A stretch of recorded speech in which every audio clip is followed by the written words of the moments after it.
que, aliás, eu tenho informação de que a família Marinho, eles propagam valores de direita. Olha só que interessante. No pessoal, João Roberto é um cara que se diz de direita, que vota no Bolsonaro. Eu acho também que pode ter aí uma estratégia de trazer o Flávio. Assim, não, pô, imagina, fazer um debate sem o Flávio, com o Lula sem o Flávio. O Flávio tomando porrada. De repente, o Flávio vai lá, se encontra com os Marinho. Ele teve um dia desses uma conversa com o João Roberto. Veja aí, de 22, a Globo ganhava quase tanto quanto a Record ali, quase empatado. E aí veio o prêmio do Lula pela atuação, né? A gente viu também a redação do Jornal Nacional comemorando quando o Lula venceu em 2022. Enquanto você teve um governo Bolsonaro, veja, governo Bolsonaro perseguido, maltratado pela Globo, ele poderia ter fechado a torneira da Secom, do tipo, ó, não tem mais um centavo pra Globo. O que ele fez? Ele simplesmente colocou ali a distribuição dos recursos dessas campanhas, colocou isso dentro de um patamar de audiência, dentro de um patamar de equilíbrio. Muito bom você ter trazido esse gráfico, porque mostra a diferença entre os dois governos. Enquanto você teve um governo Bolsonaro, veja, governo Bolsonaro perseguido, maltratado pela Globo, ele poderia ter fechado a torneira da Secom, do tipo, ó, não tem mais um centavo para a Globo. O que ele fez? Ele simplesmente colocou ali a distribuição dos recursos dessas campanhas oficiais, colocou isso dentro de um patamar de audiência, dentro de um patamar de equilíbrio. Muita gente não sabe, mas a Globo ela tem um acordo com as agências de publicidade que fazem a intermediação dessa verba. Ela tem um acordo, ela paga ali um bônus por volume, ou seja, ela paga inclusive porque, como ela é muito grande, ela tem muito cash disponível, ela antecipa essa comissão para as agências para garantir que essas agências direcionem as campanhas, a maior parte das campanhas, para a própria Globo. O Fábio Van Garten tentou denunciar isso quando ele era o secretário de comunicação, tentou que se investigasse isso.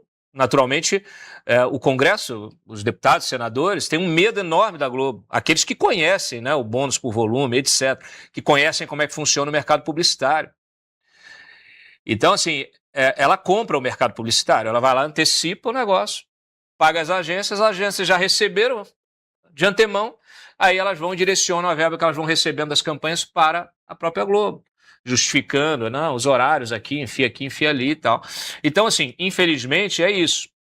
E eu acho que fica muito claro, também esse investimento que se faz, né, no ano eleitoral. Assim, está investindo para receber lá na frente. A própria Petrobras, porque isso aí é verba da Secom, isso aí não inclui estatais e outros, né, autarquias e outros, vamos dizer assim, outros órgãos ou empresas que estão fora da Secom, que tem publicidade própria, campanhas próprias, etc. É o caso da Petrobras. Eu trouxe em primeira mão, mês passado, a notícia de que a Petrobras abriu a sua maior licitação de propaganda da história. A verba de R$1 bilhão. Campanha Petrobras. Aí muita gente falou assim, mas essa campanha ela só vai contratar as agências, o edital foi lançado agora. Mas as agências só serão contratadas em 27, porque agora também está em pleno defeso eleitoral, não poderia fazer.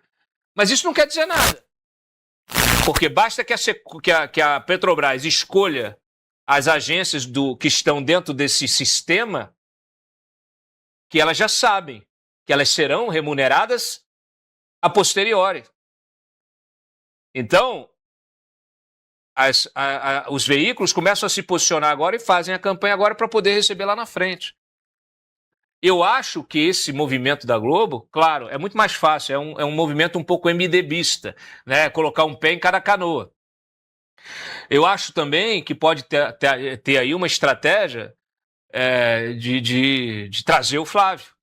Assim, não, pô, imagina, fazer um debate sem o Lula, sem o Flávio, com o Lula sem o Flávio. O Flávio tomando porrada. De repente, o Flávio vai lá, se encontra com os Marinho. Ele teve um dia desses uma conversa com o João Roberto, que, aliás, eu tenho informação de que a família Marinho, as pessoas não têm essa ideia, eles propagam valores de direita. Olha só que interessante. no pessoal, João Roberto é um cara que se diz de direita, que vota no Bolsonaro. Viu, João? Se eu tiver errado, venha a público me desmentir.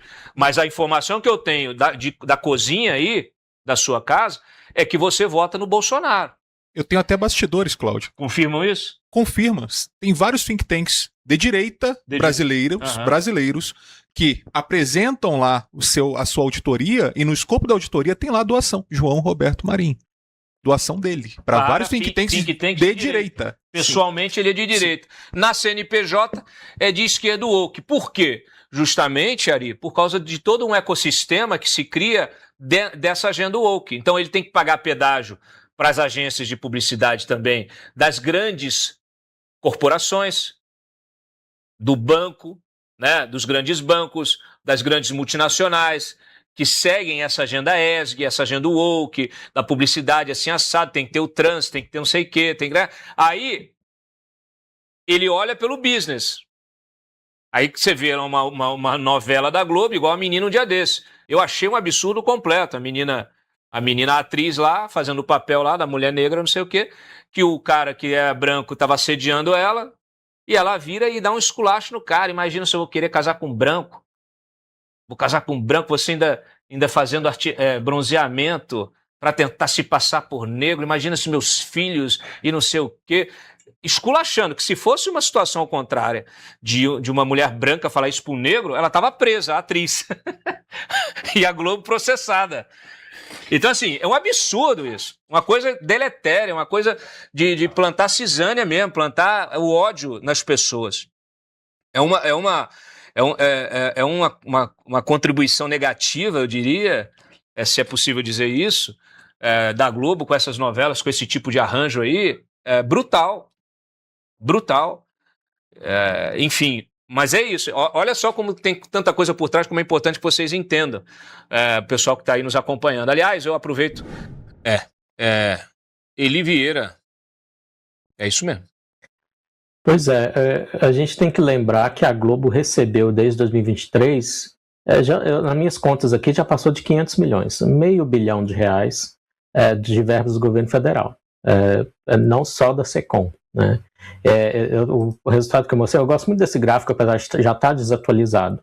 Veja aí, de 22, a Globo ganhava quase tanto quanto a Record ali, quase empatado. E aí veio o prêmio do Lula pela atuação, né? A gente viu também a redação do Jornal Nacional comemorando quando o Lula venceu em 2022. Né? E tá aí o prêmio, a recompensa que o Lula deu para esse grupo midiático.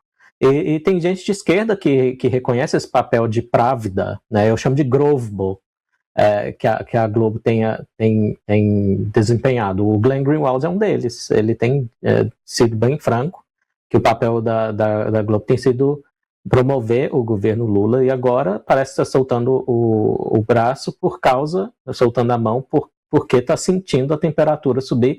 O Flávio está tecnicamente empatado ainda com o Lula, mas a qualquer momento pode sair uma pesquisa aí mostrando uma virada, especialmente agora com a crise de imagem do Lula, que não só é o chefe de gabinete dele, como o próprio Jornal Nacional apontou, está envolvido na farra do INSS, o filho dele e o irmão dele. Então, como sempre, o Lula cercado de gente envolvida em escândalo e ele próprio não sabe de nada. Então, já sentindo, a gente só está esperando as pesquisas que mostrem ou uma virada, né, ou uma pequena vantagem, ainda que com empate técnico do Flávio. É o que eu prevejo que vai acontecer até semana que vem.